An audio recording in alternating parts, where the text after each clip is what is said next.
sahabat Rumah Sakit Jantung dan Pembuluh Darah Harapan Kita. Kembali lagi bersama kami dalam program Save Your Heart for Your Sweetheart. Oke. Pada program ini kita sajikan untuk sahabat-sahabat Rumah Sakit Jantung dan Pembuluh Darah Harapan Kita dan juga seluruh masyarakat Indonesia untuk mengedukasi tentang kesehatan jantung dengan topik-topik yang menarik. Nah, program ini kita distribusikan dan juga bisa diakses secara berkala pada channel-channel kami di website maupun di media sosial kami. Nah, pada perjumpaan kali ini kita akan membahas tentang ekokardiografi, melihat lebih dekat fungsi jantung Anda.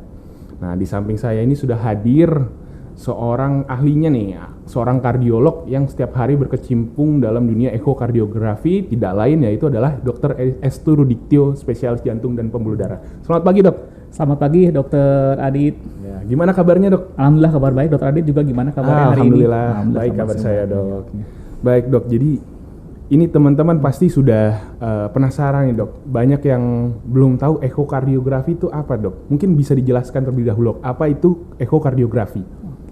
Ya, terima kasih Dr. Adit. Jadi eko itu adalah sebenarnya pemeriksaan USG ya. Jadi USG tapi yang dikerjakannya pada jantung. Jadi sebenarnya mirip kayak USG pada ibu hamil buat melihat kandungan, tapi ini kita kerjakan pada jantung. Jadi sama. Jadi pakai gelombang suara yang ultrasonik, makanya disebut ultrasound. Tapi pada jantung, makanya istilahnya ekokardiografi. Tapi bahasa awamnya enaknya USG jantung. Kalau mungkin ada yang masih bingung, tapi ya sama aja, USG jantung atau eko itu istilah yang sama sebenarnya. Oh gitu ya, Dok ya. Baik, ini pakai gelombang suara ya, Dok? Gelombang suara, betul. Baik. Sekali. Artinya aman, Dok? Nggak ada yang ditusuk-tusuk ya, Dok? Gelombang suara jadi tidak ada radiasi, juga tidak ada yang ditusuk karena kebanyakan kita ngerjainnya itu dari luar, jadi tidak ada radiasi, tidak ada luka seharusnya gitu ya. Jadi ini aman ya, Dok ya, nggak ada luka, nggak ada radiasi tadi ya? Ya, aman buat ibu hamil, buat anak-anak, bahkan buat janin pun kita bisa kerjakan juga. Jadi sangat aman bila memang sesuai indikasi gitu ya. Baik. Ini ekokardiografi itu ada jenis-jenisnya nggak sih, Dok? Ada macam-macamnya? Ada berapa sebenarnya. Jadi yang biasa kita kerjakan eko biasa atau transtorakal eko, yaitu eko yang dari luar, jadi dari dinding dada itu yang paling umum dikerjakan. Tapi seiring dengan perkembangan teknologi mulai banyak tuh jenisnya. Jadi ada juga TE atau eko yang alatnya masuk ke dalam mulut, itu bisa lebih akurat buat melihat katup atau dinding jantung. Atau bahkan sekarang juga udah ada itu, bahkan sudah lama sih. Jadi eko tapi dikerjakannya sambil pasiennya treadmill atau naik sepeda, itu namanya stress echo. Jadi banyak jenisnya, tidak hanya echo yang biasa yang dari dada, tapi lagi-lagi tadi tergantung perlunya apa, kita bisa memilih echo yang sesuai untuk dikerjakan gitu. Baik. Jadi kalau yang stress echo tuh bisa real time ya, Dok, pas kita lagi jantungnya lagi bekerja cepat, itu bisa dinilai juga ya, Dok? Iya, jadi itu keuntungannya gitu. Bisa sepanjang waktu, karena kan tidak ada radiasi, jadi mau lama pun sebenarnya tidak ada masalah buat pasien gitu ya. Iya. Baik, Dok. Nah, kenapa eko ini penting ya, Dok, buat pasien jantung gitu? Apa kelebihannya dibanding pemeriksaan-pemeriksaan yang lain, Dok? Oke. Jadi sebenarnya eko adalah bagian yang tidak terpisahkan, jadi sepaket dengan yang lainnya. Jadi tetap kita pasti mulai dari anamnesis dulu, kita wawancara pasiennya, kemudian kita lakukan pemeriksaan fisik, kita tensi segala macam, kemudian EKG, dan berikutnya bila ada indikasi kita kerjakan eko. Jadi sebenarnya tidak semua pasien harus kita kerjakan eko, tapi ada indikasinya. Jadi dengan eko kita bisa melihat ukuran jantung, kita bisa lihat pompa jantung baik sebelah kanan atau sebelah kiri. Kita juga bisa lihat katup jantung, apakah ada kebocoran ataukah ada yang mampet. Dan bahkan beberapa kelainan jantung bawaan itu eko merupakan salah satu pemeriksaan yang utama yang paling sering dikerjakan, karena tadi mudah dikerjakan tanpa radiasi, dan juga tadi ya aman lah buat ibu hamil, anak-anak, bahkan kita kerjakan juga pada fetal, jadi namanya fetal echo gitu ya. Ada ahlinya khusus untuk itu. Masing-masing sebenarnya pemeriksaan jantung baik misalnya MSCT itu punya kelebihan, kekurangan, keunggulan masing-masing gitu. Tapi echo lagi-lagi tadi paling cepat karena bisa dimanapun, mau di ruang ICU bisa, mau di bahkan kita juga kerjakan sekarang udah ada echo portable tuh kecil sekali bisa kita kerjakan bahkan di pelosok-pelosok. Jadi itu keunggulannya gitu ya untuk echo. Baik. Jadi istilahnya kita jadi kapanpun bisa ngintip jantung ya dok? Iya. yang pasti sesuai indikasi. Iya dok, betul dok. Iya.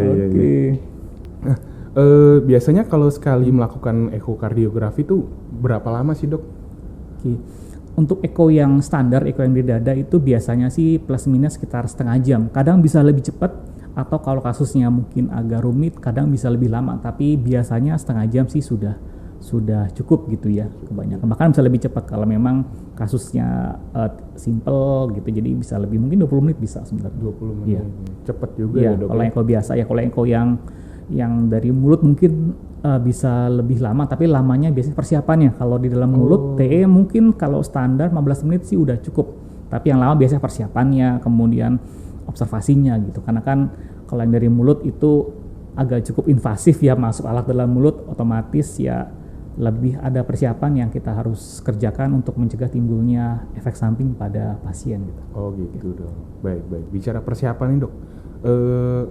Tadi kan TE sudah dijelaskan. Kalau untuk ekokardiografi yang lain ada terutama yang dari dada ya dok. Itu apakah ada persiapan khusus dok? Untuk yang dari dada atau transfocal echo tidak ada persiapan khusus. Jadi tidak perlu puasa, tidak perlu ada stop obatan, itu tidak ada. Jadi sebenarnya bisa kita kerjakan kapanpun bila ada indikasi gitu. Jadi nggak ada persiapan, tidak. Oke, tidak ribet ya dok ya artinya. Tidak, ya, makanya aman, udah sangat sederhana, sangat simpel dan banyak info yang bisa kita peroleh gitu. Udah aman, nggak ribet lagi dok ya. Pantes disarankan tuh untuk echo sesuai indikasi. Sesuai indikasi. Ya. Tadi kalau boleh tahu dok, secara umum, terutama buat teman-teman nih kira-kira saya kayaknya perlu echo nih. Kapan sih dok kalau sudah ada indikasi gitu?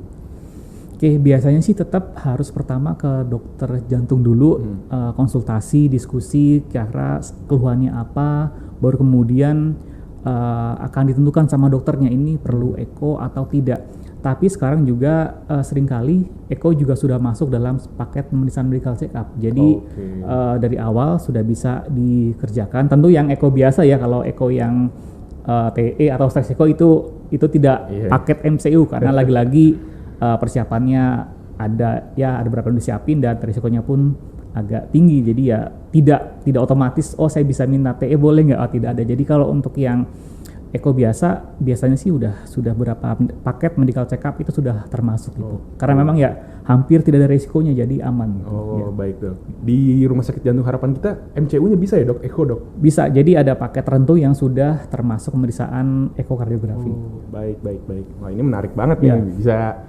Kalau ini kalau MCU langsung aja, nggak perlu konsulnya, langsung sekalian di MCU-nya itu ya. Iya, jadi sudah lengkap datanya, dokternya bisa langsung lihat banyak data, jadi bisa lebih cepat. Kalau yang biasanya kan datang eko bolak-balik, jadi mungkin akan makan butuh waktu. Baik. Saran dokter selain untuk MCU rutin, pas udah mulai ada timbul gejala-gejala apa aja dok? Nih biar dia ke kardiolog buat kira-kira perlu diperiksa apa enggak ini echo-nya? Biasanya keluhan-keluhan yang dari dokter jantung butuh echo, biasanya kalau kita curiga misalnya ada keluhan sesak yang kita curiga ini takutnya ada masalah pompa jantungnya bermasalah, atau jantungnya kok curiganya agak bengkak, atau curiga kita dengar kayaknya sepertinya katupnya ada yang bocor atau ada yang mampet, mungkin berikutnya akan disarankan buat echo untuk konfirmasi diagnosis. Tapi sebelumnya tetap harus juga ada EKG karena itu semua sebenarnya bagian tidak terpisahkan, jadi tidak bisa hanya echo saja, nggak bisa, tetap harus lengkap gitu ya, harus paket dari yang paling dasar dulu sebenarnya gitu. Baik dok. Jadi kayak kalau ada keluhan ke kardiolog dulu nanti, dari kardiolognya yang akan menyarankan ya. Baik. Nah ini nanti kalau misalkan sudah dilakukan ekokardiografi dok, itu apakah hasilnya nanti bisa segera diketahui dok?